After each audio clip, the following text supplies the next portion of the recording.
Hello everybody and welcome back to Lace's Dungeon. Today's story is Initiative is Too Hard. Hello all. This story is sort of a long one, but a stupid one nonetheless. Before we get into details, allow me to introduce our cast. Me is me, obviously. I played a character who had a body made of paint and had the ability to make monsters. Shorty, a young Australian boy who is new to role-playing, but having a lot of fun with it. He played a little shadow creature who hailed from a long-dead kingdom, wielding a sword that was about the same size as he was. Sniper, an old Australian girl who played a woman from post-apocalyptic landscape. Her signature weapon was a sniper rifle. Sparkles, a minor character to the story. She was a fairly popular player and friendly with everyone, but is way too trusting of people and often found herself in manipulative, abusive, or uncomfortable relationships. We all loved her and tried to help her when we could. Goat, someone who was invited into our small server by Sparkles. She, ironically enough considering the events of the story, had an unusually deep distrust of Australians due to Sparkles having been in an abusive relationship with a guy from Australia at one point in time. Goat also required Sparkles to talk to her every day, or else she would freak the F out and throw around accusations of abandonment and ghosting. Goat had barely played any TTRPG and had been eager to try to really get into it, hence why Sparkles invited her to the server since the system we were using was very basic and easy to grasp. Introductions done, let's get into the story. This took place a while back. Roughly mid to late 2019, if I remember correctly. I was in a small homebrew role-playing Discord server that was acting as an unofficial sequel to a previous larger server I was in. The previous server was dead as a doornail. The system was rough but loose and focused more on storytelling than hardcore mechanics. I understand that kind of system isn't for everybody, but for us, it was pretty fun. Enter Goat. Invited to the server by Sparkles. We greeted her warmly to our small server, helped her create her first character, and had her jump right in. Things went smoothly for a little while, but a week or two later, Goat wanted to try DMing, an alternative to the text-based roleplay we'd been doing, and try something more fast-paced and through voice chat.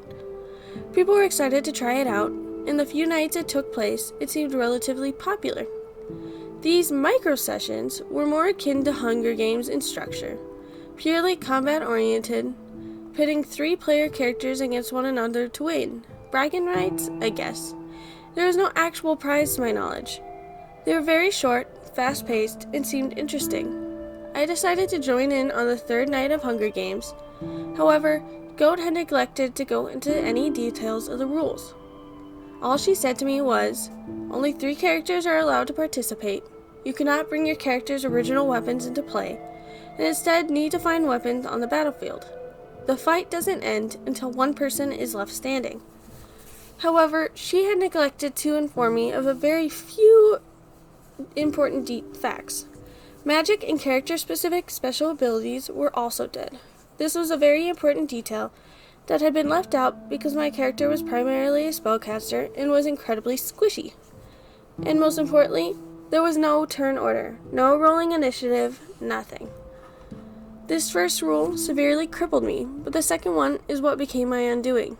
I do not believe these rules weren't told to me as a malicious act. I believe it was just a big oversight on Goat's part.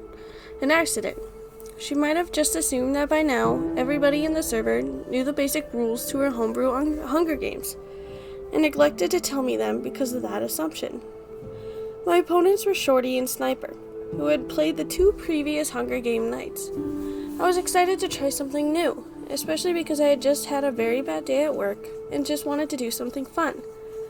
The minute we heard the word go, my opponent started shouting out their actions. Action after action after action. I was sitting, waiting patiently for Goat, our designated DM, to ask me what I was going to do. I didn't want to talk over Shorty or Sniper, but they left me no room to get a word in edgewise. Goat said nothing to me, though only talking to Shorty and Sniper. I was wondering when it would be my turn to go.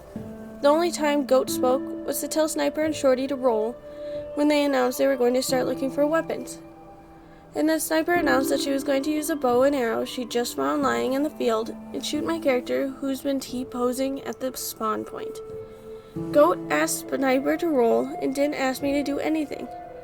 At this point, I was too confused to say anything, thinking surely Goat would ask me to roll for defense or ask what I would do to defend myself. Instead, Goat just said, yeah, she's dead. A firework goes off to signify my character's name being out of the game. I was out of the game and I didn't even have a chance to play. The whole thing lasted less than 5 minutes.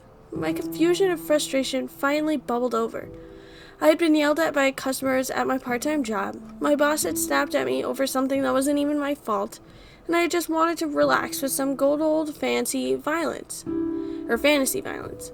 But apparently, there was some unspoken rule that I hadn't been made aware of, and because of that, I was killed immediately with no input or question from the DM.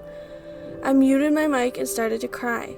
I felt ashamed, and a part of me still does, for breaking down over a stupid game like that.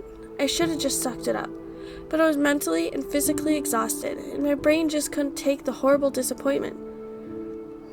I had asked in the text channel why I didn't get a turn, and how was initiative determined. Goat replied, initiative is too hard and not really important. This is more fun because it's more like a debate club. Ah yes, players screaming over one another is more fun. But that was one huge flaw in what she had said. Now, correct me if I'm wrong, I've never been a public speaker, and my high school never had a debate club. But debates usually have mediators, right? Someone to make sure all parties have a chance to say their piece. Someone to allow everyone to tell their stances and why. This wasn't like a debate at all. It was a screaming match with dice rolls. When I had informed that Goat that I was never made aware of this, which is why I hadn't made any actions, she simply told me, better luck next time. I wasn't angry at Shorty or Sniper. They were playing the game. I was, however, mildly upset with Goat. It didn't feel fair, and a system without initiative rolls felt completely broken. The person who screamed the loudest could essentially take an endless amount of actions and not let anyone else to move. Few other people who had been in the call to watch the battle realized, hey, that's actually a little bit effed, and pointed it out as a flaw in the system. Goat argued that it was better this way, and that figuring out a turn order was too hard.